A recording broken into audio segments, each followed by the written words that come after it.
Good evening and welcome to episode 52 of the Behind Enemy Lines podcast. I am your host, Greg. I'm Dan, all day. And I'm Ryan, filling in for Damo. Yeah, I'll try to be appropriately grumpy. All right, you do that. Good call. Good call. I like it. Yeah, Damo's off looking after his family today, so hopefully the family is starting to feel better, mate. I know you listened to our episodes after you finished it, so you can hear your sweet, sultry tones. You mean his mumbly like, Yeah.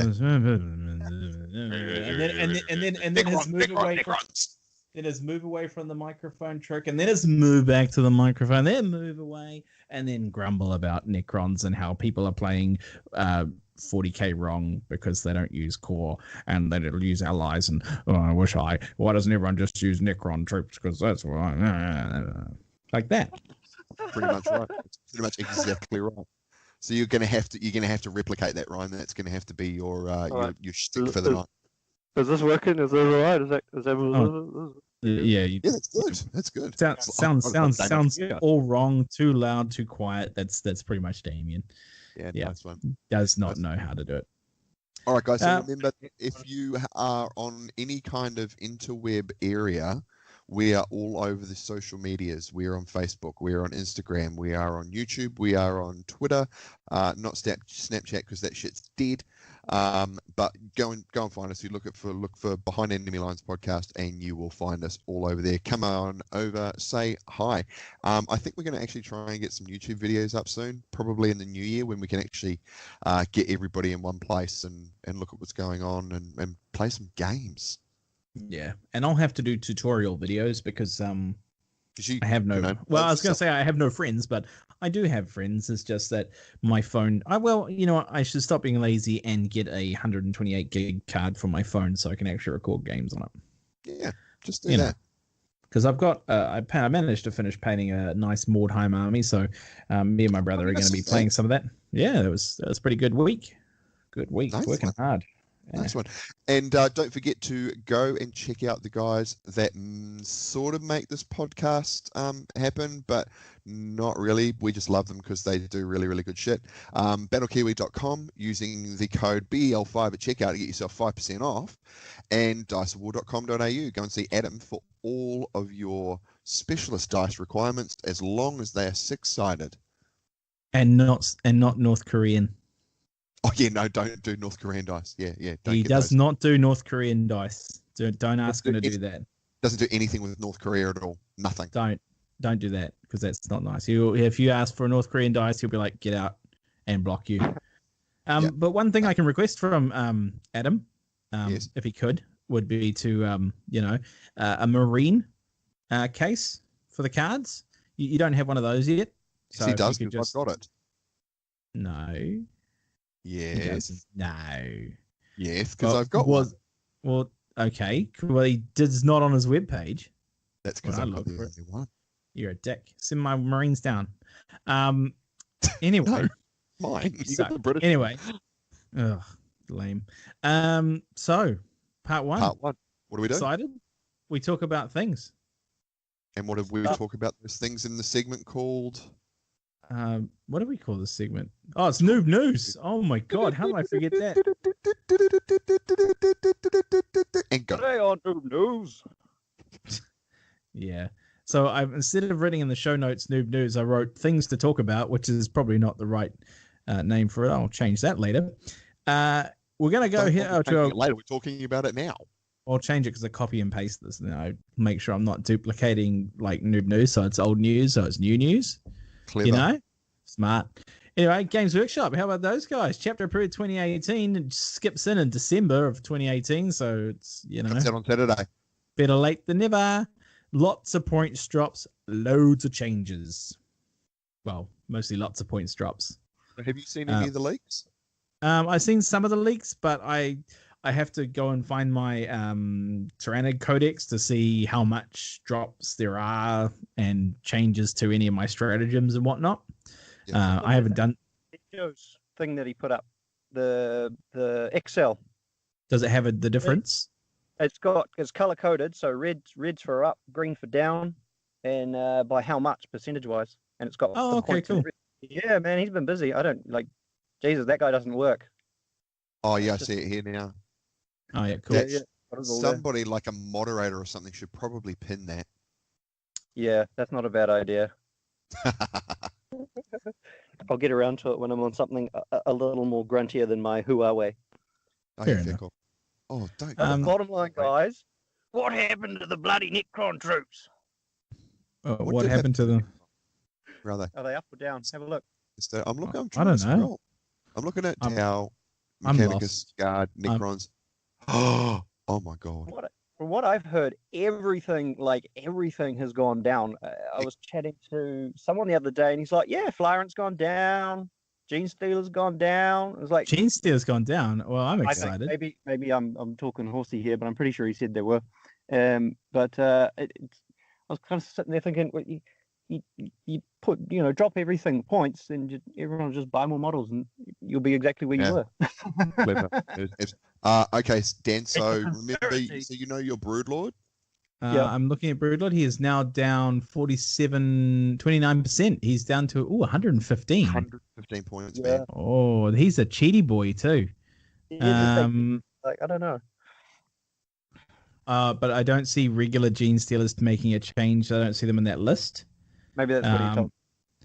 But there's looks like Head-to-be Venom Cannon, Massive Silent Cause, Stranglethorn Cannon, the Venom Cannon all had a drop. Yep. Death Leaper had far out. Death Leaper's gone down 30 points to 60 points. That's pretty good for a character. Red Terror is pretty good because he swallows whole. That's cool. He's down 33%. And the Swarm Lord is 250 points. That is good. Holy cow, these are good news. Good news. Yeah. But it's mostly for the big stuff I'm looking at here. It's all the everything Lictor and bigger. The Lictors are 30 points. Oh, they're a throwaway unit. Actually Pyrovores is 25, so they're a throwaway. But Biovores didn't change, which is no surprise because they are a god weapon. They're broken. Great. Firing mortars. The big one for me that I love is Land Raiders dropping by 150 points, something like that. They've suddenly become good. That's because people were still not taking them, right? Yeah, well, no, they were. I mean, you took them in themed battles, but you didn't see them at events because they were just giant boxes of suck. They were too much. They cost almost as much as you almost kind of get into the knight territory, and knights were just better. So Land Raiders down to 200 points. Wow. That's what they were. That's what they were in the previous 250. I think they were. They're even cheaper than they were in previous editions. Yeah. So why they thought to kind of jack them up to nearly 300 points was a bit beyond 400 points, something I can't remember. It was a bit beyond me. 239 for a base. All right. It's the base Land Raider, and that's down to 200 now. But then you've got things like your Las Cannon, your twin Las Cannons are down 10 points. Yeah. So it's I mean, you've already saved. So twin Las Cannons on each side, that's 10, 20, that's 59 points you've saved there. Guys, plus the heavy Bs. Guys, I'm being Damian. Just hang on a second. So Damian only uses a grand total of 2 units. So Wraiths are down to 48 points from 55, so he'll be happy about that. Mm-hmm. And Necron Warriors are down 1 point to 11 points. Oh, wow. Ecstatic. Saving 8 points. Now, hang on. Monolith's still a piece of shit, though. 381 drops to 320, so it's still garbage. Doomside's down from 205 to 150. That's the Flying Croissant, right? Yeah. And he doesn't. What's happened where? I lost connection. Sorry, guys. I just dropped out. You're right. I can hear. You're still here. Okay. It's all good. Death marks are down to 17 points, Damian. You'd be excited about that. And what's that silly spider walking laser beam thing he has? That is the Triarch Stalker. And Triarch Stalker. Oh my god. He's going to take this. It's 85 points. So he's going to be taking his army, and he's he's going to have to buy more wraiths or more death marks. He's not going to be happy. He's going to have to spend money or trade sexual favors. Plenty to do is buy Doomsize. So the reason he wasn't buying Doomsize is because A, he doesn't know how to paint them, and B, poor. They're 205 points. Why would you take them? Now they're 150 points. You would totally take it. What's the gun he was using on the Triarch Stalker? It's the weird one where you. Oh, I think it was the Heat Ray, which is like a Now that's 40 points. It's down 14 points. It's ridiculous. Yeah, it's down to 40. So it would cost him 190 points for the fully set up. No, hang on, got that wrong. It's a Stalker maths. It's 85 plus 40 is 125, which is cheap as chips. So it's a win for him. Win for me, not for Gene Stealers, obviously, because they're OP. But Broody, he's a happy chappy. Good game around. A little bit disappointed that Roberto Gilliman didn't get a points reduction. Yeah, no. Poor Primarch. Boo-hoo. The Primaris have all dropped. Did they all drop? I know Shorty's dropped pretty good. I'm just looking into. It's tough to read. I can't really read it because it's on a photo. But hang on a minute. Is it green, what are they called? Is it green or is it red? It's green. It's green. Green means down. You're good. So it's dropped a little bit. Redempted Dreadnoughts are down 35 points. That's a lot. Yeah. But I'm looking forward to my Deathwatch army because just everything across the board has dropped. So that'll be great. I think we'll be looking at about another 250 points per 2K. Tau have dropped across the board as well there, Greg. You lucky guy. I know. That's what I'm saying. Have dropped. Everything's dropped, even things that didn't really need it. And it's just, okay, all right. I mean, I haven't looked at it in too much detail, but the impression I'm getting is just they're kind of like, let's drop everything so everyone takes more. Except Shadow Swords. Shadow Swords. Shadow Swords have gone up to 14. And Servitors have jumped up to 5 from 2 points. And my favorite of all, Chaos Cultists going from 4 points to 5 points. Oh, that's a huge hit. 25% increase. Was there cheesy? Having gone from 5-point guardsman in 7th to 4-point guardsman in 8th, that was just huge. You know, I was taking a squad plus a special weapon and even equipping the sergeant with a few goodies for less than what I was paying for a stock standard squad of guardsmen. In the previous edition, it was just massive. And so, because the volume you take them, it makes a huge difference. So let's just have a look here. Where is a guardsman? Where are they? Oh, they'll be the same, I imagine. I don't think if they're not in there, there's usually no change because it doesn't have every single thing in it. Like I'm looking at Imperial Guard now. I just need to make it full screen. Conscripts are no change. Is the commissar in there?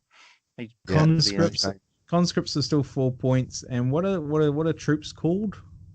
Actually, what are they called? Guardsmen. Imperial Guard. Yeah, they're not in here. They'll be able. Yeah, they're not here.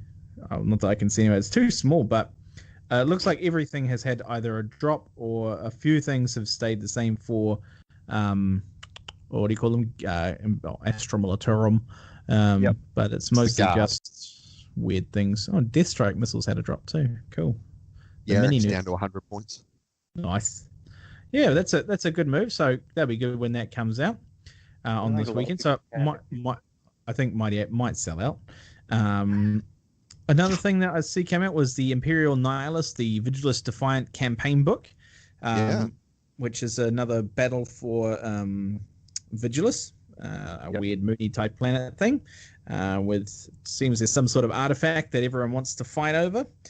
And it looks like Manius Calgar, because of this, decided that he'd take the Primaris treatment. I do believe it quite clearly says in the fluff that he's the first to take it up.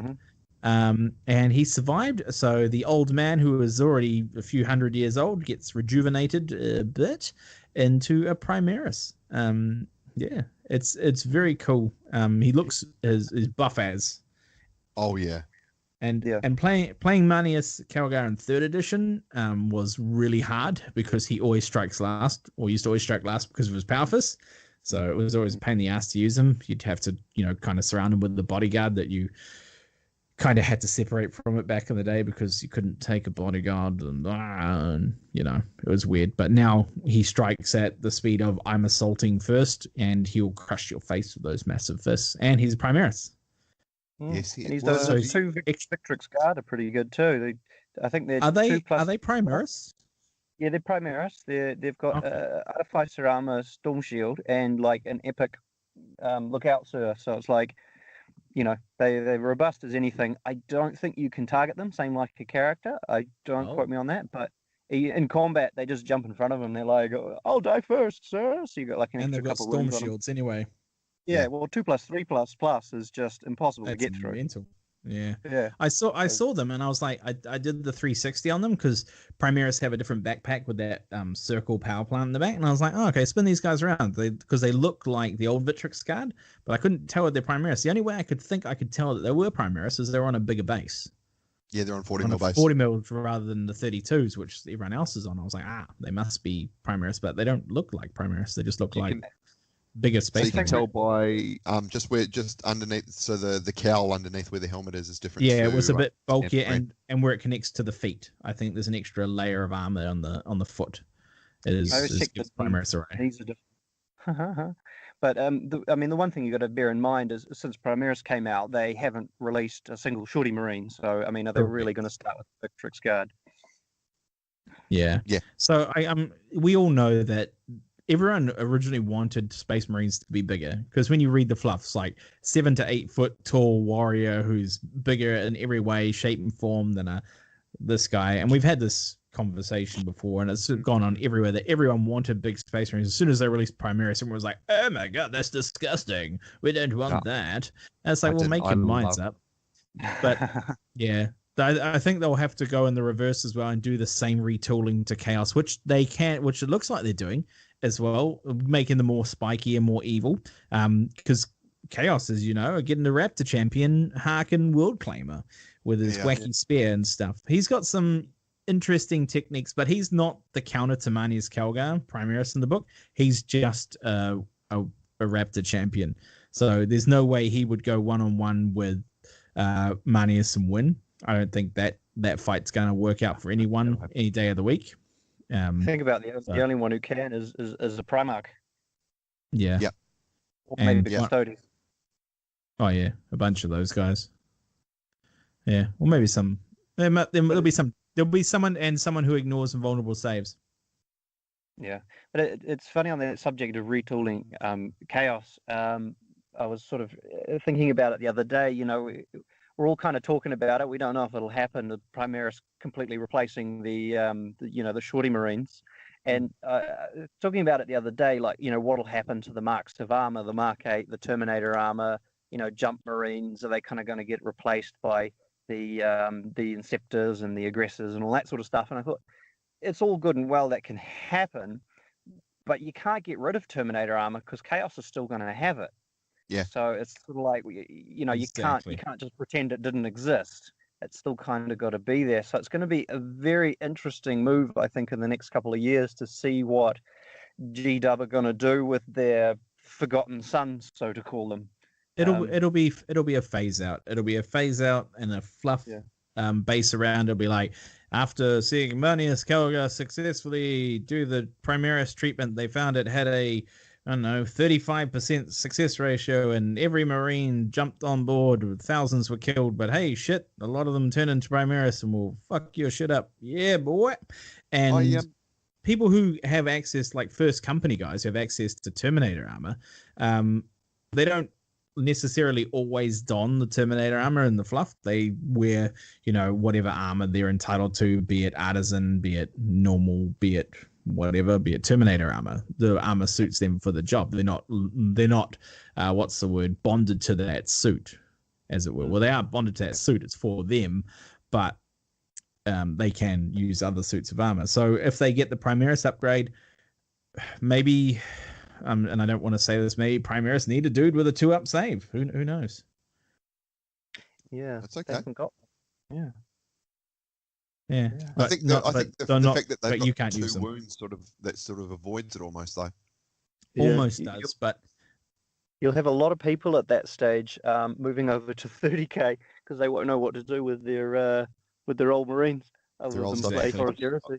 Yeah, I'm just looking at the releases on Games Workshop because you've got the Calgar with his 2 Victrix Guard, but then you've got the Calgar's Indomitus Crusaders as well.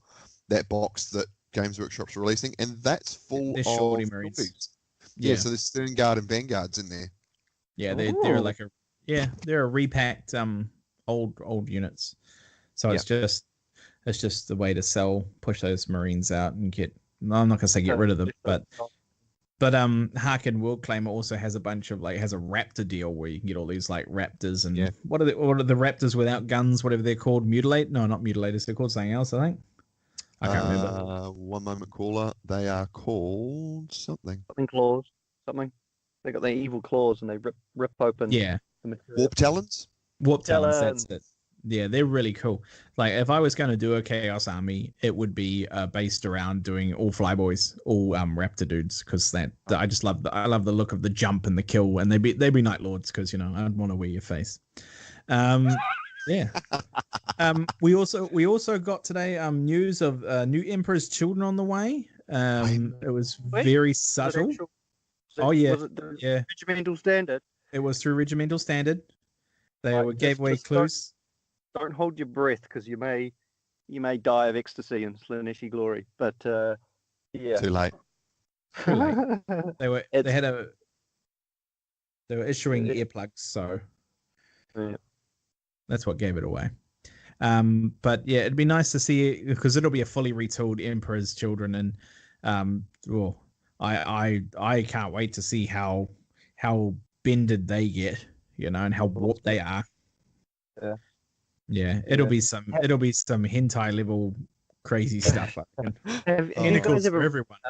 The Primogenitor and the Fabius Bile series at all? Have you read it or heard the audio? Is that the one where they get the Primarch and they shove a thing up his bum?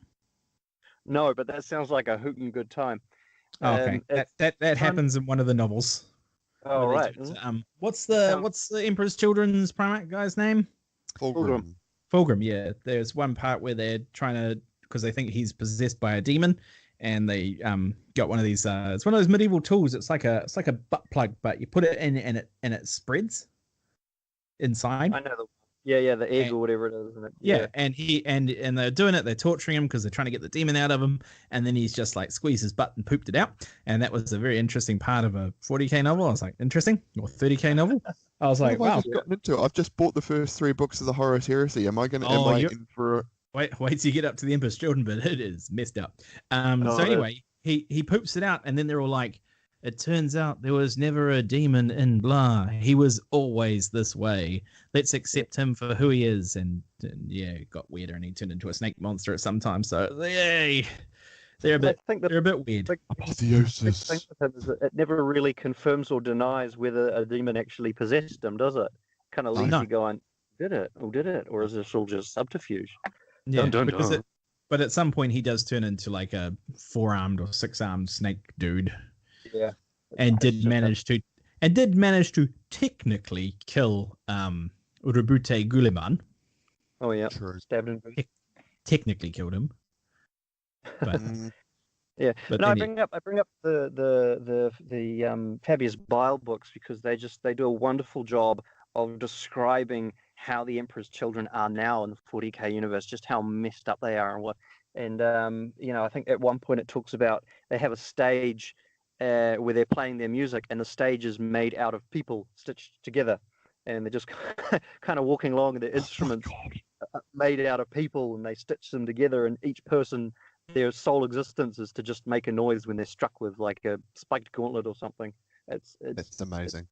It's pretty horrific, and then you're like, oh yeah, and this is like you getting 8-year-olds into this game.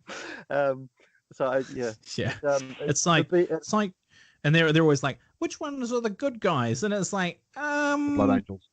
Yeah, the red guys. They're pretty cool. And it's like, red guys who like vampires. The space vampires. Yeah, they eat their friends. Oh, what about the guys in black who hang out with them? Oh, the flesh tearers. Like, no, don't talk about them. Ultramarines all day. Yeah, Ultramarines. It's like, we're the good boys. We've got upside down. We got weird U's on us. Oh, Omega. Yeah. Yeah, no, Omega. I think that'll be a good indication of what's to come in terms of the new models. You'll have bits of people. As you saw, there was that demonette with the person harp, And that person hub was awesome. Pulled out strings. I imagine expect that if it's anything to go by. Just some really like cringy stuff that just like makes you go ooh. Because I thought that was for iOS. It is for iOS, but she's a demon. Right. That'll come out in 40K as well, I guarantee you. Yeah, it always. Because that's where people were accusing GW of PCing up when they sort of pulled away from the titties on Slaaneshi Demonettes. And they were like, "Whoa, what's Games Workshop doing? Not being so violent now." And then they went ahead and go like, "Okay, it's like we may not be producing tit monsters, but instead, how about you have a person harp?" And everyone was like, "Games Workshop back, and they're badass, and they mean, they're creepy." Yeah. Well, the new Ferret's got the titties on it, the 3 on one side. Oh, okay. Well, there we go. Cool. No dramas then. Boobs are back. Thanks, GW. Moving on to specialist games now. House Delark has been released for Necromunda. Yep. Like I said before, I'm not a fan of the sculpts. They're tall and they're lanky. They're not what I'm used to. Previous original editions were like trench coat wearing, kind of sunglasses on the in the inside kind of dudes. They were kind of a mole men. They were like the House of Spies, you know. But they were all sculpted originally, which was like big bulky dudes wearing trench coats to go around murder people. Whereas this one has made them more like the subterfuge kind of sneaky, breaky kind of dudes who stealth around. Because if I remember correctly, in old Necromunda, they would use the stealth skills a lot. Yeah, the stealth trees. But I mean, it's Necromunda. I have not played the new version, because I don't think I've seen it played online, and I'm like that doesn't like make me happy. Like it doesn't remind me of old Necromunda, which I used to like, and I've still got some tattered old books for it. And if I do ever put my Goliath together or paint some other things that I may have purchased and have in boxes, I'll play the old version with it with the updated models. Because that'll be, it just makes it look cool. I have to say though, the guns, the sculpts for the guns just look gorgeous though, don't they? Little submachine guns with the silencers, and revolvers. They're very, very sexy. I've got the Goliaths and Greg's got the Escher, and the Goliath guns are amazing. They've got massive shotguns that look like bolt guns, and all the addition, like all the special weapons that each crew kind of gets, like, you know, one gets a giant harpoon, and they've sculpted like what's the one, Cawdor. They're the ones who are kind of religious-y, but they're poor, and they've actually made them really look that way. Like half of them, you can tell who the Jews is because they only have one shoe. Like these guys are so poor they can't afford shoes. And well, the one with the makeshift guardian spear as well. These are awesome. That is so good. And it's just like, you know, they've taken a lot of John Blanche's ideas on board for that particular one, you know, Cawdor, make it look like John Blanche designed this, and it's like, okay, done. Whereas I like they've got a bit of freedom to redesign things, and maybe it's just me going back on nostalgia, hoping that they make it exactly the same. I mean, they did a really good job with Goliath and Escher. With House Delark, not so fond, and House, what's the house that was the technological house? Van Saar. It's like, they made that, and I think they went a little bit too far, and they were like, these guys look like they're from Infinity, you know. Yeah, that's right. But I will probably, you know, man up, sack up, get them and paint them and be like, okay, I love them now. So Blood Bowl, Shambling Undead, they look pretty cool. All the Blood Bowl stuff, all the new Blood Bowl stuff looks friggin' awesome. Oh man, I just love it. Yeah. I haven't played a game since I played you, Greg, and it's been a very long time, and I really should get a team together and play properly. Do you want to buy a team? No, I got a bunch in boxes I should paint because I'm lazy. I've got 6. I kind of need to get rid of one. Oh, jeez, calm down. Before I buy one.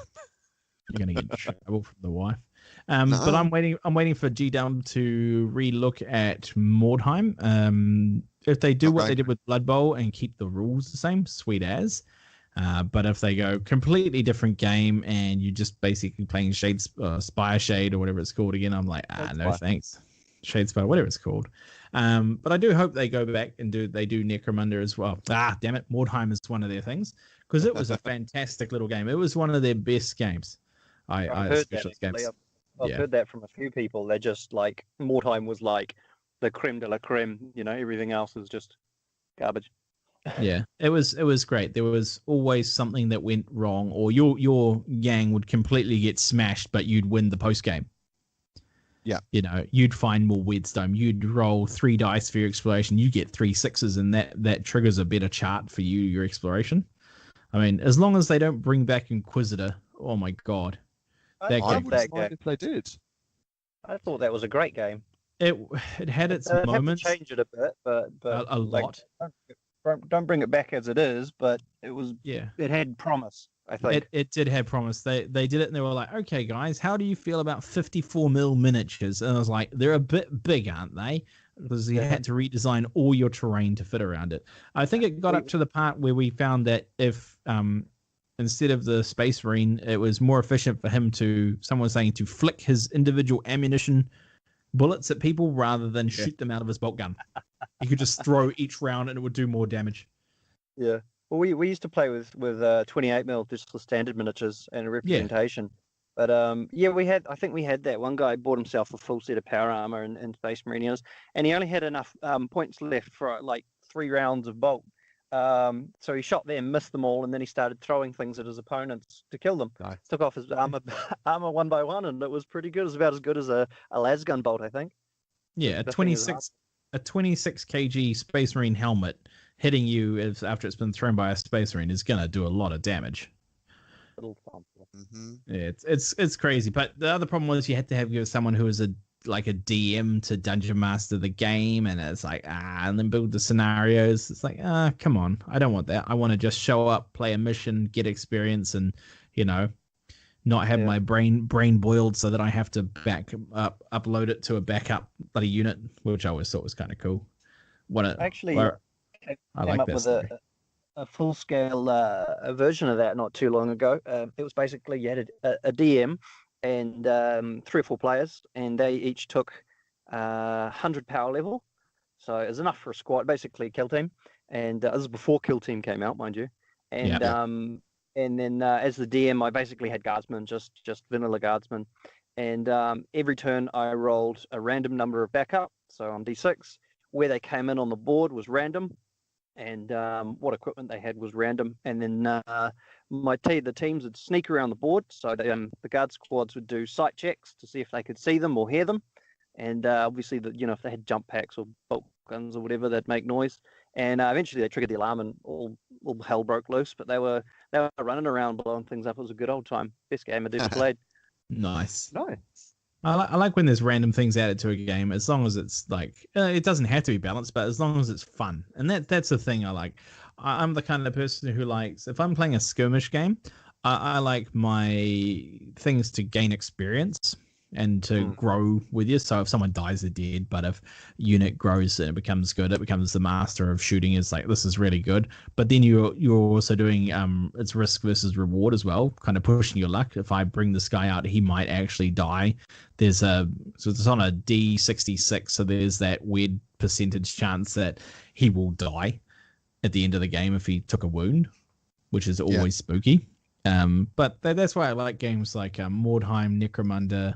I got This Is Not a Test, Last Days, those kind of skirmish games that I don't know what the genre is. I know that's skirmish, but it's a skirmish with experience. It's still I have a lot of them, and I like playing them like that. Oh, they're bloody good games, right? Yeah, I mean, if you play a skirmish game, it's like, cool, everyone died. It's like, cool, let's play again. Like, yeah, okay, but what did my guys get out of it? It's a game, not an experience. They've just got a game. It's like, cool. But I enjoy the chart and the keeping track of things and that kind of stuff. Bit of a nerd. Mate, you're an accountant. I'm an accountant. It's like definitely expended too much ammunition on that heretic there. Better slow down the shooting. that's a little bit what put me off Necromunda is just that the guy running the campaign would be constantly chasing me up. What's your gang rating? What experience did these guys get? And I'm just like, I don't know. I'm just working on giving that guy a plasma gun that he got because I have to rip it off another guy and glue it onto him. Yeah. Yeah, I like it, but I go as far as not counting individual ammunition. You know, save that kind of stuff for video games. So I'm not into that much at counting. It's like he has a gun, and then before we assume he has enough or she has enough rounds to finish the game. Correct. Yeah, or like they do in Necromunda, ammo check, and then they do not have enough ammo to finish the game. Let's hope you brought a big pointy stick with you. Correct. Yeah. Cool. Well, that's all I know about Games Workshop, but Battlefront. Oh man, it's everything, right? Battlefront is pretty cool. They have got not the whole lot, but they've got some more Red Banner stuff out today. So it was Ghost Panthers. Oh, they're Ghost Panthers, but they had a Ferdinand and a Brumbar, but I think we almost talked about those last time. No, we didn't. We talked about the Panzer 3s and the Panzer 4s. Oh, okay. Well, they got the Ferdinand and the Brumbar. Yeah. And the Ferdinand is a very scary thing in mid-war, but it's a... I'd like to say it's a glass... Late war. It is too.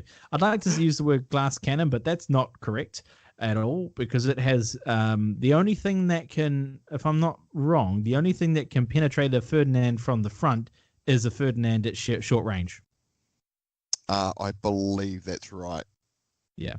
And if you've got a Ferdinand at short range versus a Ferdinand at short range, something has gone wrong and the rest of your army has lost you the game. Brumbars are back. I think are they firing bombardments back again? They are. I can't remember. If they're firing bombardments, welcome back, Brumbar. You are the best. T-34s and T-70s in plastic. T-70s in plastic is a new thing. That's interesting. Pack of 5 each, I do believe. Yeah, they're really cool. Yeah, and SU-152 and SU-122 are back, and they are in resin and metal. Obviously, they can't make them in plastic because they don't do entire armies of them. And that was one of Battlefront's rules, which is horde armies will now be available in plastic because, that's how you make their monies. And obviously supply people with armies for less than the cost of metal and resin.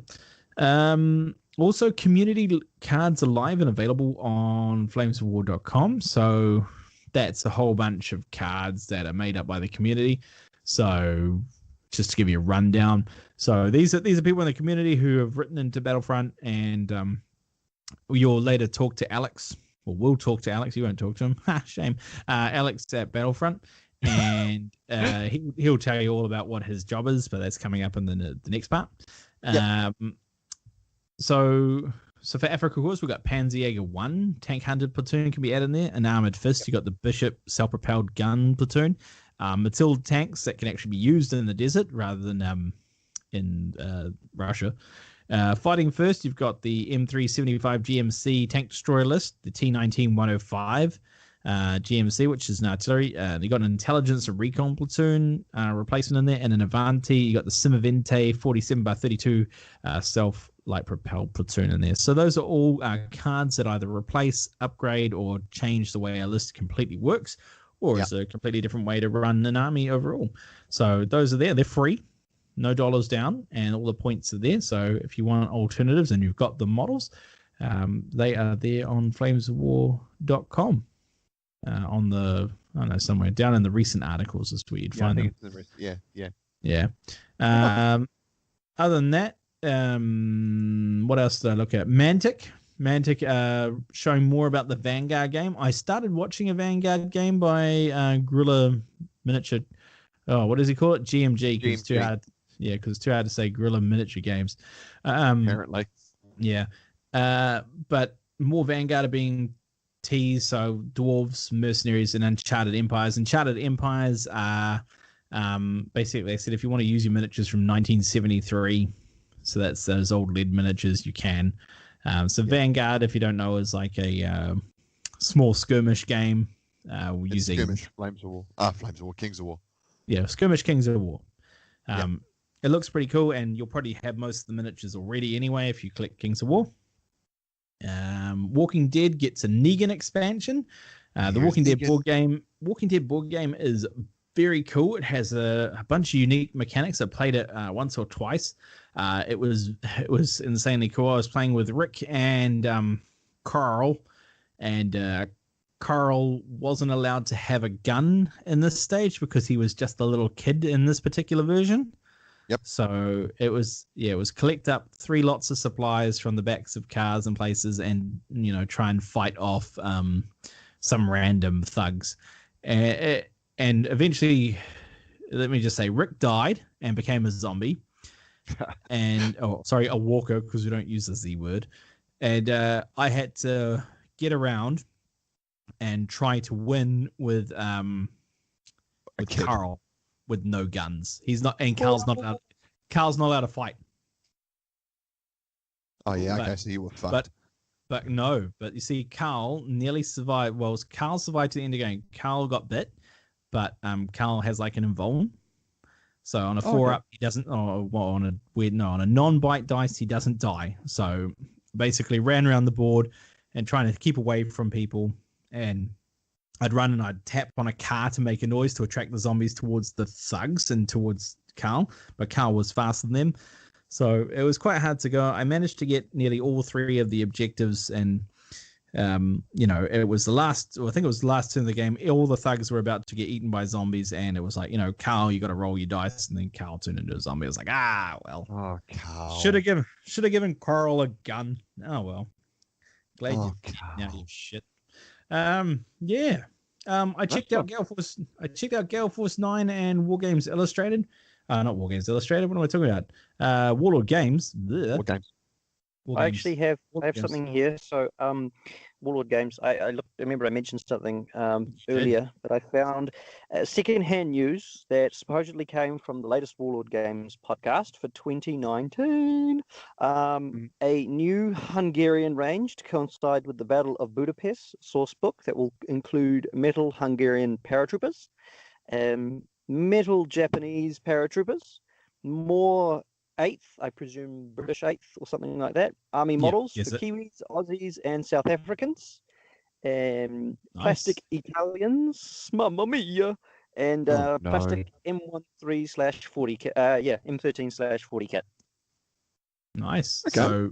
So plastic Italians is the big takeaway from that, and a random assortment of 8th Army. Did it say there were separate New Zealand and Australians, or was it?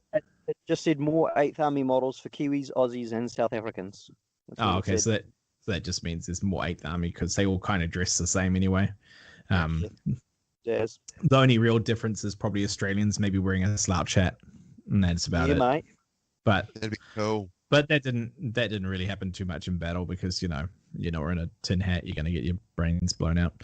But it did happen. Kiwis would be the ones with the large balls. They're the ones wearing the lemon squeezes, also taking horrific head injuries because they didn't wear bloody, hats sometimes in Italy because sometimes those helmets get heavy. Mate, if you're checking your 28mm models for the size of their balls, you got bigger fucking problems, eh? I need one of those orc pube painting brushes. But other than that, I couldn't. There wasn't much out. There was, guys, see anything about, what's the word I'm looking for? Cruel Seas is getting a bit of a ramp up. So Warlord's putting quite a big push on Cruel Seas at the moment. So, in completely unrelated news, what's that magazine called? War Games Illustrated. The one you have a Prime subscription. Yeah, so remember how I won that prize, and it got stolen. Oh, we don't know where it is. And Warlord have been trying to find Warlord Games Illustrated have been trying to find it, and they've been disputing everything with the freight forwarders and everything, and they're like, look, we're really sorry about that. How about we give you a print and Prime subscription? So pretty cool. That's pretty good. That's really cool. Yeah, so thank you very much, War Games Illustrated. Very, very, very appreciative. Yeah, it sucks that you lost all that that big box of crap. But I mean, there was a lot of dust stuff in there anyway, and we dust box that we and we all know how we feel about dust. No. So but still pretty good to get that Prime subscription. Well, I get the Prime and I get the print. Yeah, Prime and print. Prime is good because it's got extra stuff on the online version, but the print version is cool as well. Do you get the one with the free boats on it to start with? Or? Nah, so my subscription will start with issue 376, which is the January issue. Okay. No, it's the February issue, sorry. 376 is the February issue. Oh, fair enough. So I'll wait and see what happens. Okay. Well, that's pretty much it for into part one, guys. Are you feeling we can end that one there? We can get that one done. Silly question. Did you attend your last club, Greg? Yes. Okay. All right. So we'll have a part two, shall we? Yeah, let's do a part two because I want to. Oh, we should. Nah. Yeah. All right. We're not gonna have part two. We're gonna go straight into part three because part three is quite long. So no, just trigger warning. There's no part two. There'll be 2 ads after this, and we're gonna have an interview with Alex at Battlefront about he's a new social media guy there. So you'll just listen to what he has to say. But if you're not into Flames of War, you can switch off now. Thanks for listening. Like and subscribe. A big thanks to Ryan who showed up to replace Grumpy. Today. And as usual, thanks to Greg. But keep listening. I think you'll find it interesting from the point of view of a social media guy. Even if you're not into Flames of War and Battlefront, you're just interesting to see how a normal dude goes about his job and the minefield that is the 21st century's social media world. Hashtag. Me too. Yeah. Okay. Probably should have said that. Anyway, stop recording. Lots of love. See you next time. All right. Bye. Need tokens, terrain, or custom battlefield accessories? BattleKiwi.com has you covered. With a wide range of laser cut MDF and acrylic, it has something to suit everyone's wargaming needs. Ranging from the battlefields of World War II to the far future of Infinity, BattleKiwi.com has it all. Visit BattleKiwi.com. And for a 5% discount, use the code BEL5. Dice of War. Dice of War supply custom and historical wargaming dice and accessories. Unique designs to suit your gaming requirements. Visit the online store today at diceofwar.com.au. And welcome back to part 3 of the Behind Enemy Lines podcast. We have a special guest on the show tonight. We have managed to wrangle an interview with Alex, the new social media guy at Battlefront. Good evening, Alex. Welcome, Alex.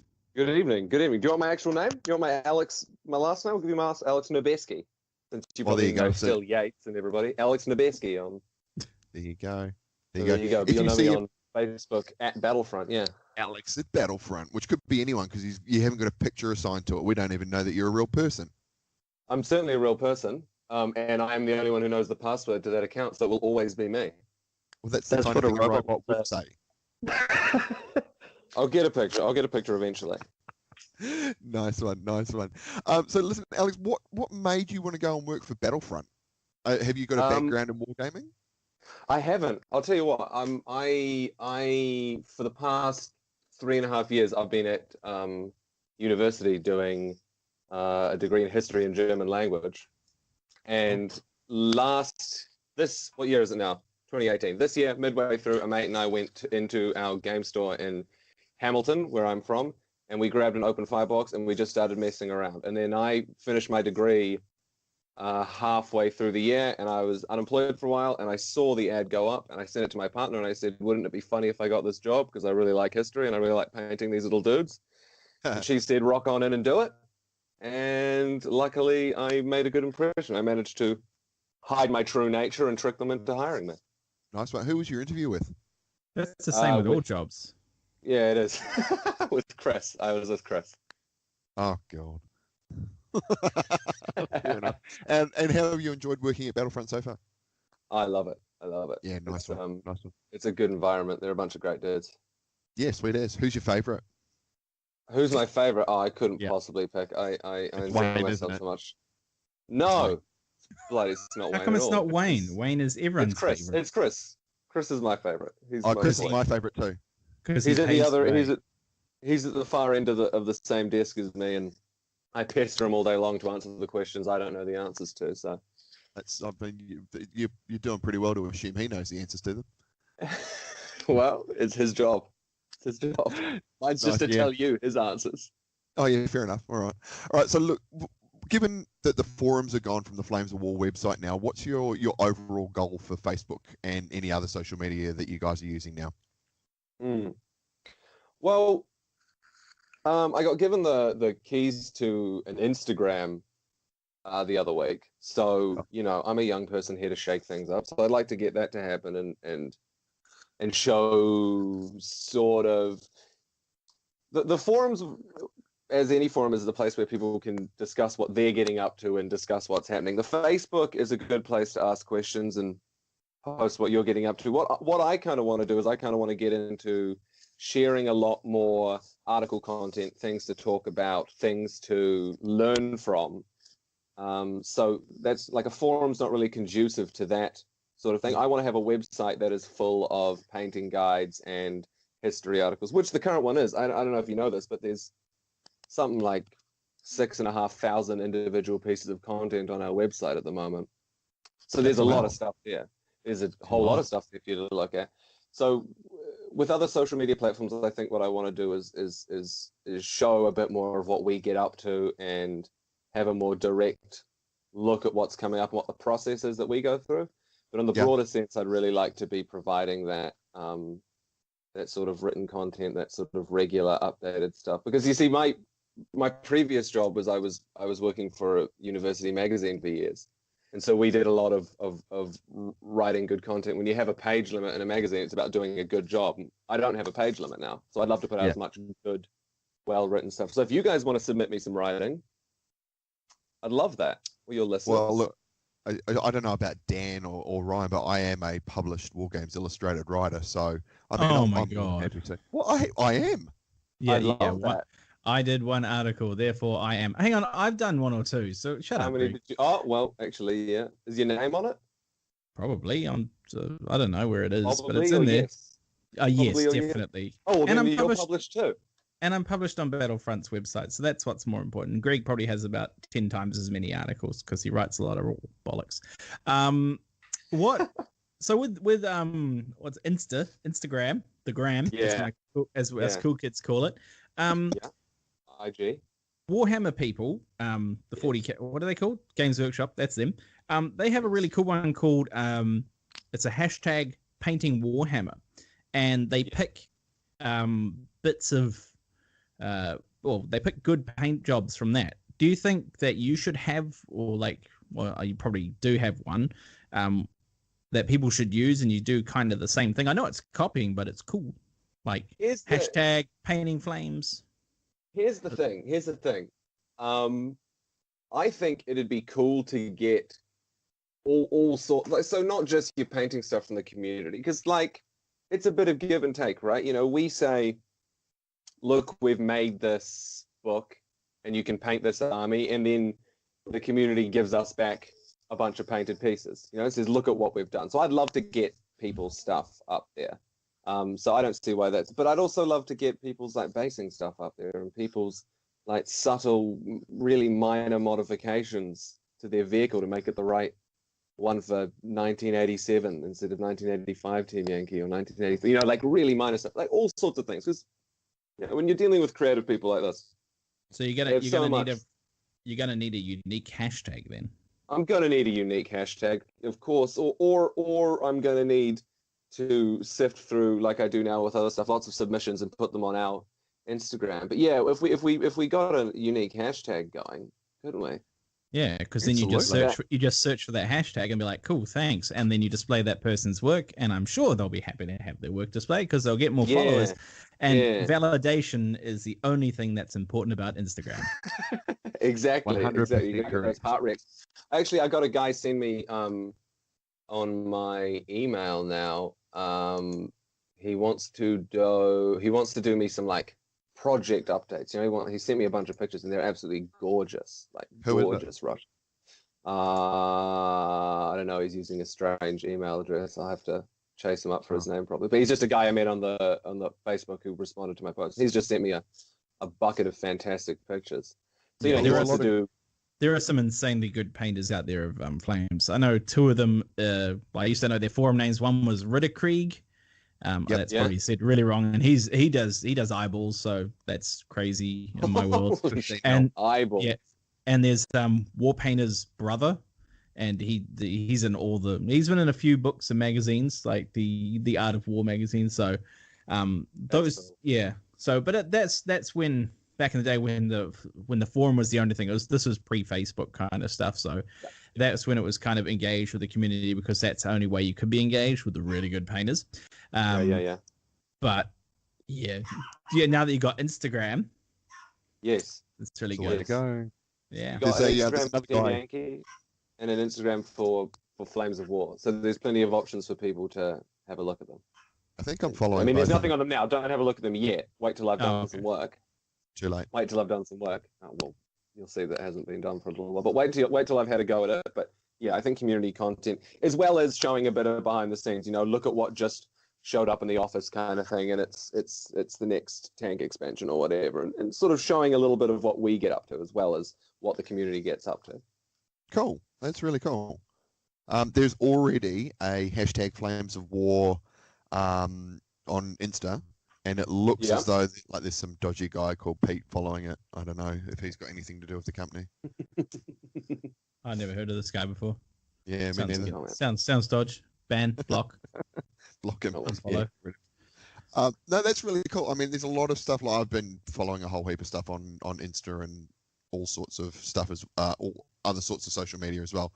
And the amount of people out there that have got just stuff that they're so willing to share is amazing. And building on that community is definitely the way to go. So absolutely. So kudos to you for looking into that, mate. Well done. Well, it's like the community written content too. There's people who are just really psyched about, giving me 1,500 words on a particular unit at a particular battle, and a whole organization for you to field it in the game, and which command cards to use to get the right characteristics they think match it. And someone's taken time out of their day to write that to send to me, to put up so other people can play their favorite unit or whatever. Yeah, their favorite army list. That's really special too. I think the fun thing about that too is when they manage to get that army or that list, and it becomes official and they can actually play that. That's the full. It's the whole army, the whole writing thing. It provides them. What's the word? I keep using the word validation, but a sense of pride and accomplishment that they've actually managed to go that full circle. And I shouldn't have used an EA thing there. My apologies. EA, they a sense of pride and accomplishment. Don't use that as a thing. That was no, I got one that's going up next week. That is an army list, and it's just uses units we've already got, like uses pieces we've already put out, and you paint them like you already would, and it's just altering it nationally with the British command cards. So it's a British unit. You use the command cards, the command cards that give it slight buffs or debuffs in a certain area, and it gives it the character of this unit, this military unit, this list. So nice. It's not even like it's that's another thing that people have sort of, I'd love to see more of is essentially not just sending us community cards for individual units that they want to see, but saying like, if you took this army list and you put these 3 command cards on it, your American GIs could suddenly be this particular gang of GIs or something, and that's awesome too. That's pretty cool. Very cool. Can I just jump in with an idea for your content posting? Because what another company has done that I've seen was this is a long time ago, back before we had Facebook and the Grammy Insta, and what they did was they matched up. They sort of did like thematic weeks, so they didn't just kind of throw out whatever whenever. They were like, this day in 1944, this particular battalion did this, so today we're going to focus on this battalion, and they kind of matched it up to the historical event on that day or that week or whatever. So they're constantly having themed stuff going out and matching it back to the actual historical event, and that really resonated with the history buffs. And then everyone else is real like, cool. cool, I didn't know that. That's cool. I like this army, whatever it is, and then it gets people excited to that is grab real cool. That is real cool. Yeah, I mean, I'd love to do that. And that's sort of like, part of that can be me chasing up the guys in the office to be like, oh, January's coming up. Can you do me a little bit of writing about January and Midwall? But also, again, because I'm really opening it, I'm really wanting to open the sort of creation up to the community. It's also like, there's a dude out there who's really into something that happened in Tunisia in February. Just send it to me. I'll have a look at it. We'll discuss it, and I'll make sure it goes up in February too. It's that kind of thing. It's like the community I'm really hoping to give the community a real opportunity to shape the way that the website and the content and the Facebook looks and what they get out of it. I have a feeling that you're going to be inundated with content really, really soon. So how are you? Already am. Nice. I love it. It's great. I spent the past sort of 3 years spell checking, proofreading, checking references on pieces, news stories and things for the magazines, and my own essays and schoolwork and stuff. It's like this is my kettle of fish. I love it. Nice one. What sort of history were you focusing on in your degree? I strangely enough, I did a lot of magic and Christianity. I did very little. This is the thing is military history is a bit out of fashion at the moment. So I only did a very minor amount of World War II and stuff. But that was my own personal study. I did a big paper on magic in Byzantium. I did a lot of witchcraft in early modern Europe. Did a bit of medical history, stuff like that. Cool. Awesome. So tanks are out, Dungeons and Dragons are in. Absolutely. Or Alistair Crowley, whichever one you want. Magic missile, magic missile, magic missile. Go either way. Awesome. Sweet as. One question I want to ask now. Is it a tricky question? Nah, kind of probably.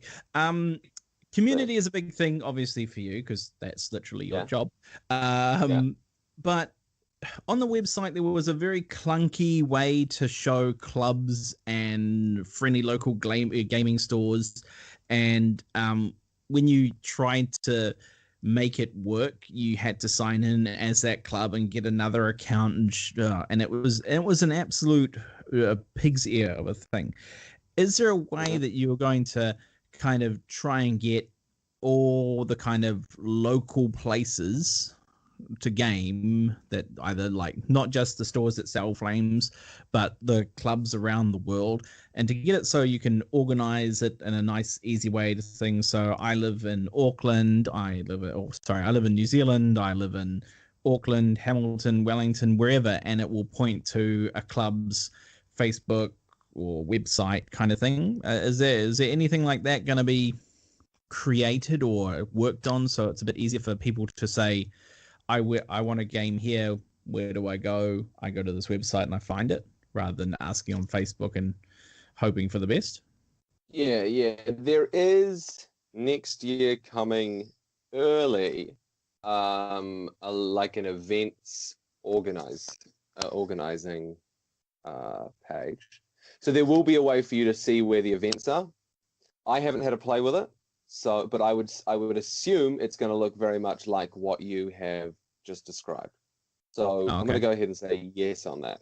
But will that only be for events though, or for anything club related? And right. So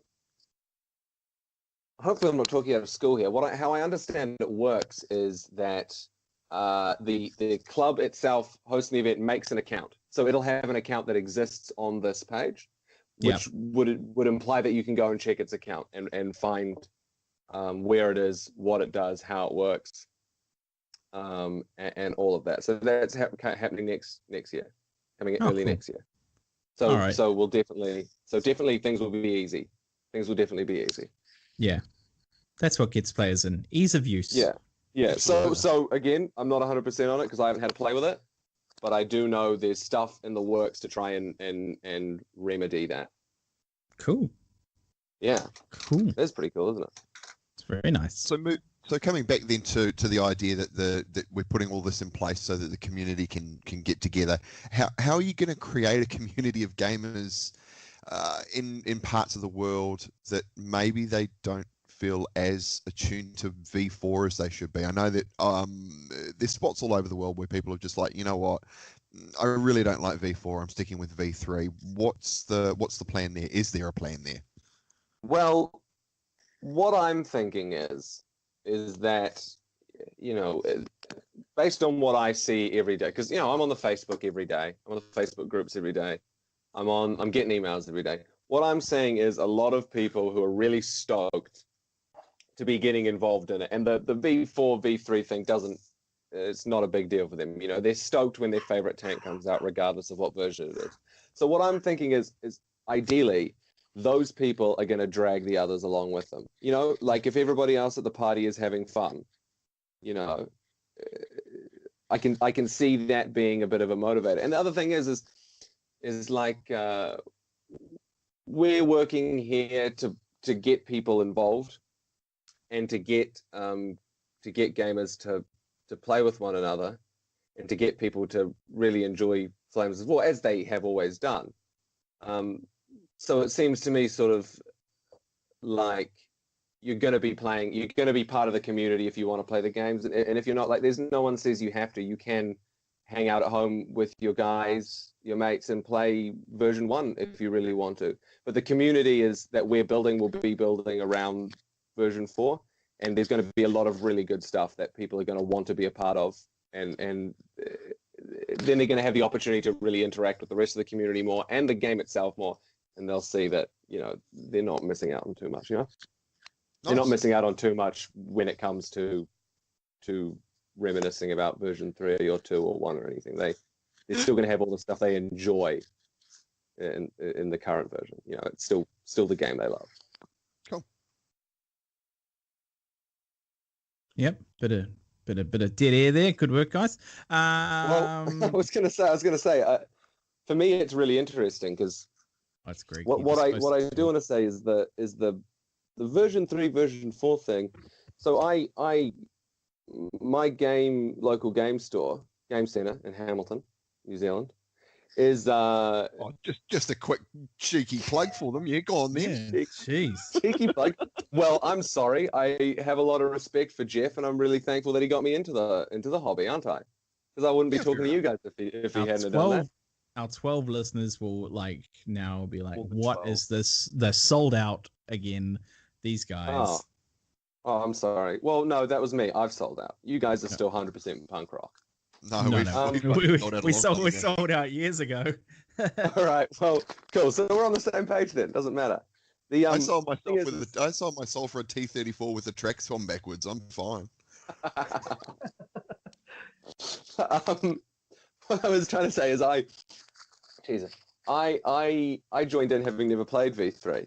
I've not. I don't know what that is. And what I've noticed is that looking at the books and the things is the V4 ones for me as a new guy really, really easy to get into. And I think that's going to be a huge bonus. Is at the end of the day, if you want to play games, you want to have as many people to play against as you possibly can, right? And so if the community keeps growing with it, and that I think has been a great benefit of it. So the community there is going to keep growing because it's easier to get into, it's easier to understand, and it's great fun, isn't it? It's great fun. Yeah. To be honest, I was going to say it's sounding a lot like 8th edition, 40k. Oh yeah, yeah. But this same thing happened when the V2 went to V3. It was just that it was localized to the forum, and there's that old website. What the hell's it called? That's linked to TMP. And that's where the only rage was there. But now you've got every piece of social media out there, every blogger, every commenter on how they hate the page. You know, you have a Flames of War Facebook page. It's got like 5,600 users, and you've got the Flames of War unofficial, which has about 2,600 users. You know, and it's one of those things where there's more people who can go on like, I hate this version. Everyone's like, me too. And then, you know, hashtag hate Flames version 4. But then there's idiots who have never played it and only seen it played. And to be honest, when I first started playing V4 and I read the rules, I was like, what's happened here? Oh my goodness, where's all my favorite special rules gone? But then I played it and it played quite smoothly. And I was like, this is a good game. This is a fun game. It's more, what did I say it was, Greg? I said it's more tactical now because there's more movement. You can't just sit there and be like, I'm going to dig in and go onto ground and you can come at me, bro. But as soon as you do, I'll bazooka you. And now the counter to that is like, I will drop mortars on you and then I will do it again and again and again and you will all be dead. Suckers. Yeah. Re-rolling saves. Eventually you're going to roll a 1 or a 2 and I'm going to roll a 6 or 5 power. It's going to happen. No, remember, mortars are 4+5 power now. Sorry, they are too. Good call. So that's what made the game better. Everything has a proper hard counter to it. Yeah, absolutely. Maybe a king tiger. No, that's got a hard counter as well. What, swarmed with infantry? Yeah, super bullshit. Yeah, but other than that, I like it. You guys like it. It's the only thing you know, Alex. So that's good starting place. Well, I mean, yeah, it is the only thing I know. In as much as I wasn't around, but I have delved into everybody's previous versions and stuff. So I am familiar with them. But yes. So before someone says this guy doesn't remember the glory days, what does he know? I've done some reading. I've done my homework. Nice. You've read the rage. So what army are you working on at the moment? What armies? At the moment, so I had my first one was the German Grenadiers out of Open Fire, and I beefed that up to do a bridge by bridge book. Yeah. But at the moment, I'm actually painting the American armored rifle platoon from the desert that I was working on during the live launch. I think I posted a couple pictures of me airbrushing the half tracks that they came in, and so. Nice. I'm just painting them. I've been chatting a lot with Aaron, our painter at work, asking him, how do I highlight this? How do I? So that's been great because I mean I'm loath to look at my earlier efforts, because I'm sure everybody who gets into it and then in 6 months down the line goes back to look, because I'm sure everybody feels dunk it all in Dettol, wipe it all off, start again. But honestly, American mid-war. Honestly, that's what I did. My first American armored rifle platoon was circa 2002 or 3, and I thought a good idea, a good color for US infantry for everything was Dark Angels green. So Dark Angels green, everything except the face was flesh color, and I thought I was top level pro when I put a white dot on someone's helmet, then managed to paint a tiny red cross, and I'm like, that's my medic, and I was so proud of him. And I look back on that now, and I'm like, oh my God, get in the simple green, you fool. And I tell you what's funny. I bought so my original friend with whom I bought Open Fire, we got our third friend a box of Panzer IV for the desert 3 or 4 months ago, and he's so the opposite direction. He's so like worried about having to go back and soak everything in detail that he's painted one Panzer IV, sort of 16 very thin coats of desert sand. And that's it. That's as far as we've gotten. That's as far as we've gotten in a bunch of months. He's very, very delicate. He's getting there. But I'm sure when he's finished and you compare it to the first Stugs I painted, you'll be able to see the difference that his caution has yielded to him. I'm sure we finished by 2021. Yep. You remember the first tanks that you paint, you just hold on to them and you keep them. Like, I've got the first Panthers that I painted and they look like shit. Absolute shit. I did them with Tamiya paints. I didn't thin anything. They look horrible. But I'm never gonna paint over them because they were the first Flames of War tanks that I ever painted. And they're just gonna sit there looking like shit and I don't care. Yeah. I've got an Easy 8 somewhere in a box that's Dark Angels green with I don't know what color sandbags all over it, but that was the very first one I got with the original white resin. Because I'm that old, and it's something I keep as a memento, saying I painted this years ago. I can get better, and with you hanging out with Aaron and asking him a lot of questions, he'll make you a better painter just by giving those tips and techniques. Absolutely. He's that's a whole other thing, eh? He's a whole other class of. And another thing that makes me you go. Yeah. Sorry, I keep. I was going to say because he taught me how to use an airbrush, and that was just that's not a hard thing to do did a lot of sort of figure out how to do. I could have done that, but just talking to him in the half hour he spent taking time out to teach me how to airbrush, I probably went through 16 different ways I could paint my half tracks. So, I mean, that was crazy. I thought there would have been one, maybe two, but he took me through a full 16, and that was fantastic. Oh yeah, the airbrush is like, when you look at it from the outside, it's a simple tool you can use to base your things in the one color. But then you start learning all the tricks. You start learning about zenithal, then you start learning about highlighting, then you learn about modulation with it, and then blocking in, and then cartooning, and then like, oh my god, what did I just do? Masking is another one, and then like when all of a sudden silly putty becomes your best friend because it's like hard edge camouflage. How do I do it with silly putty? It's so simple. This is the crazy stuff you learn, and I'm jealous of anyone who starts painting today because they have just got so many more resources at their fingertips.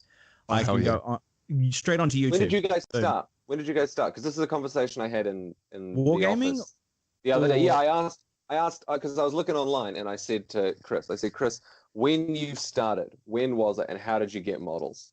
How did you get the things to your table to paint them? When did you start? The year was 1995. And I was in Toy World, and I picked up a box of the easy fit together plastic Terminators. I remember those. The ones you could twist the waist with, and it was like, wow, this is really dynamic. I've still got some, actually. I've still got some of those floating around. They're in my depot army. I painted them red because they were blood angels. And with blood angels red straight over the plastic. No need for undercoats. What's an undercoat? What about you, Ryan? What did you start? For me? 90... It wasn't shortly after that, probably 98, something like that. And it was the same. It was Toy World or the G-Dub on Queen Street. And it was those old two-part Space Marines that, you put the backpack on and the gun on the front with the hands. You know the ones. Like the ones. Yeah, and they were... they eventually became Space Wolves.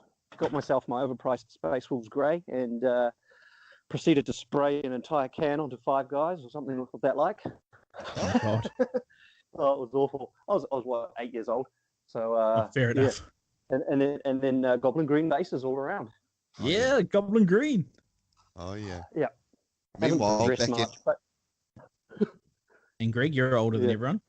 No, I'm only just older than you, arsehole.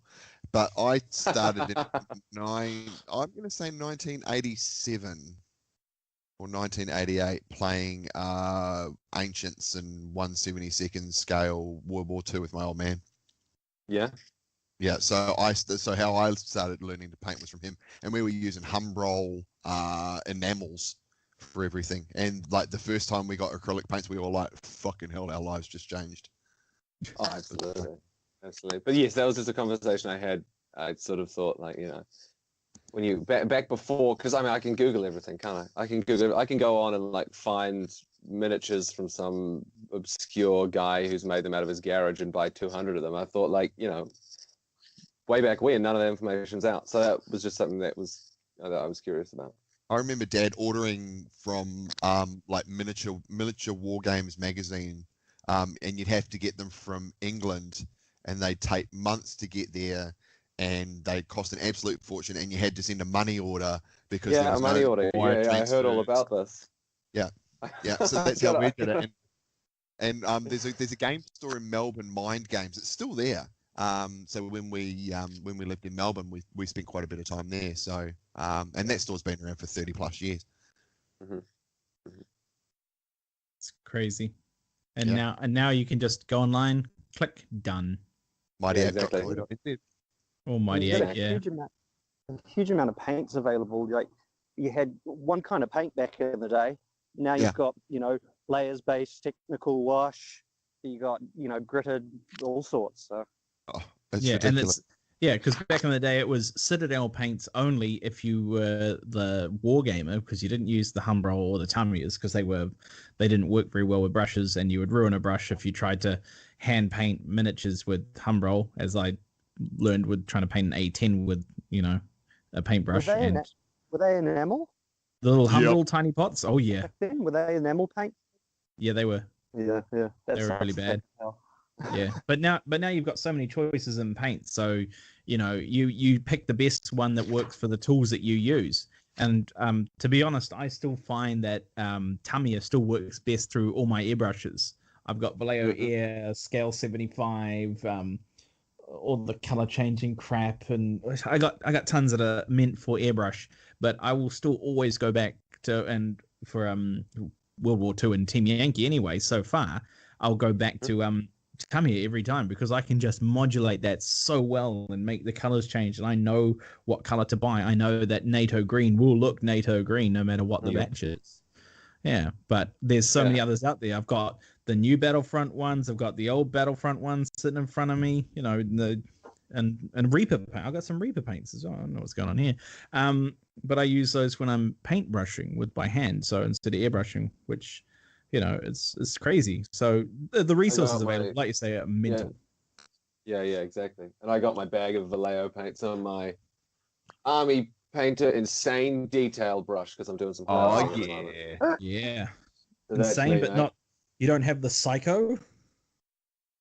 He's only just started, mate. Give him a chance. Settle down. Yes, I have this painting tattoos on knuckles and things at 100. I'm looking at the Psycho in front of me, and I actually have a brush that's smaller than that. Isn't it one eyelash? Yeah, I think that's it. It's like a weird see-through one, but yeah, it's crazy. Because I thought it was always like it's an ivory brush with a single mermaid's eyelash on it. That's what it seems like. It's so tiny. It's like what did the guy that sold it to me said you could paint an orc's pubes with this, and I was like, cool, thanks for that mental picture, buddy. That's what I want to go away with buying this brush. That's more deco right there. Yeah, it's crazy. Yeah. You guys know that guy who comes over from Australia to do those painting workshops here? Remember those? Is it a girl though? Isn't she I don't know. Somebody who does. But I was watching reading an article about them, and he was saying that you actually to paint you don't need anything more than a detail brush, not even a fine detail brush, just a detail brush. Yeah. Oh no, it depends on your skill level. Yeah, or your steady hand, should we say? That too. Yeah. I always heard do everything in the biggest brush you can. Yeah, that's pretty bullshit. much. Yeah. I just have a range of brushes. I have a range of. Told 8 months ago to do it. I have a range of brushes because I destroy them. Like I'll use one brush to do an entire army. Like I'm looking at what is one of these army painter brushes, and fully half of it, the plastic is chipped off. It's down to a green colored wood because I've dipped it in water so many times. But the tip is still good because I use the brush soap on it. But I'll use this brush to paint an entire army with. Once I'm done with it, I might throw it away if it dies because I didn't take care of it, or I'll just repair it with the brush soap and it's back to normal. So I buy in bulk. This insane detail brush has done me all my infantry out of open fire, 3 platoons of mid-war Italian infantry, all the support machine guns for that, and mortars and assault engineers. And now it's doing my armored rifle platoon. So it's actually lasted me pretty bloody well by judging by what it's given me 2. It's given me 2 armies so far. Let's see if I can push it to a third. Yeah, brushes can last a long time as long as you take care of them. Oh, no doubt. Absolutely. It's like any tool. It's just the way you treat brush soap, huh? Brush soap. Exactly. Yeah, you can get it's sold. There's so many of them now, but there's it's one of the original ones. It's got like I don't know, like an old-timey... Hang on. I'm going to get it and tell you what it's called. Yeah, it looks like that Dapper Dan stuff. It is. It's called the Masters Brush Cleaner and Preserver. Cleans oil paint, watercolor, acrylics, stains.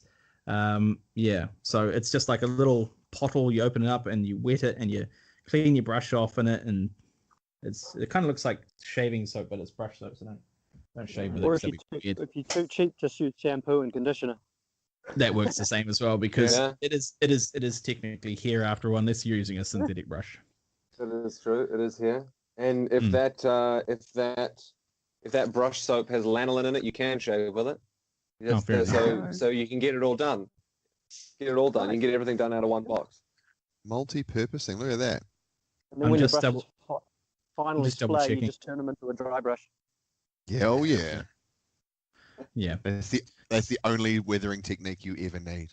Or if you're if you're Damian, it's the only brush you use. Full stop. The dry brush is the everything brush. That's cool. He's got like 7 different grades of dry brush. Fine detail dry brush, regular detail dry brush. And I need to paint cool. an army dry brush. Yeah. That's crazy though, but that does bring with it its own consideration that I've learned from seeing people's projects on the website and stuff, is like just the number of different ways people do what they do. Like it wouldn't, like your insane detail dry brush wouldn't surprise me if that is a thing, and it's totally different to how somebody else does it, and they get equally stunning but completely different results. Yeah. That's really something that you notice. Yeah. A lot of experimentation and perseverance. It gets you what you need. And really crazy. YouTube videos. Yeah, and YouTube videos. Yeah, YouTube, absolutely. The painting, what's his name? The doctor. Miniac? Someone. Miniac, yeah. Doctor, someone's paint. Oh, something. Dr. Faust. Yeah, Dr. that's Faust. Luke's painting service. I find he's good because he's not too complicated. Yeah, and then there's that grumpy guy. I can't remember his name. He seems grumpy, but I don't think he is. The kind of he's like got a beard and grey hair or something, doesn't he? And yeah, that's him. Yeah, I know. Grumpy fella. He's good, but he's cranky. He's salty as hell. Yeah, that's him. I don't know what his name is. I'm trying to find him. He's on my descriptions because I always like I always have a good listen to him saying, what are we grumpy about today? It's like, you don't need to do this, but you should do this because I do this, but you shouldn't do it. Just do what you want, okay? I don't care. Get out of my face.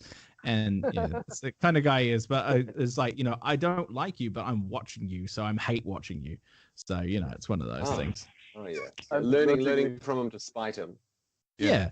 It's like, I'm learning from you because I want to, not because you told me to. Yes, and now I've learned something and I hate myself because I learned it and I didn't know it before. How dare you, sir? Yeah, perfect. What's that? That's somebody driving past my house on, I don't know what cushion. A jet bike? Oh my god, that was awesome. Little bit singer. 2cc bloody moped or something. I want to live in the future that you live in. Oh my god. You can't. You're in Invercargill. I know. It was Crazy Frog. Yeah, geez, no. Don't do that. All I have down here is my gigabit fiber. So sad. Boo hoo. Nah. Anyway. Yeah. All right. Fiber and your racism. Yeah, that too. So much racism. Nice one. Anyway, thanks for stopping by, Alex. It's been a good chat. Hang on, you got that last question. What last? Hey, you got any free stuff for us? No, get off my case. Oh, wow. No, I will. I'm sure next time, because I'd love to come back and talk again. I'm sure next time I'll organize something. Maybe I can get you a sticker or a mug, something like that. Hey, do you have what are those stupid pencils? What are those things Australians have to keep their beer cold in? Because they yeah, one of those. I'll see if I can get you a Ghost Panzer's stubby holder. Yeah, stubby holder. Yeah, cool. Sure. We'll look at that. Yeah, no. I'll see what I can swing next time because I'd love to come back. I'd love to come back and we'd love to have you back in the new year. No worries. Awesome. All right. Thanks for joining us, Alex, and everyone. Thanks, Ryan, for filling in for Damian. Greg, thanks for whatever. I do. Yep. So that's the end of this episode. Thanks for listening. Remember to like and subscribe. Because we're also it goes to YouTube. So if I say like and subscribe, they might. Yeah, see, smart. Everything else, shop at battlekiwi.com and dice.com.au and dicewar.com.au for their cool stuff. Have a great night. Thanks. And see you next time. What? And have yourself a merry little Christmas. Because it's going to be Christmas in a couple of weeks, right? Okay, yeah, and we probably will screw up and not do a podcast till then. Anyway, Merry Christmas, Happy New Year, everybody. Yay! Happy New Year. Bye.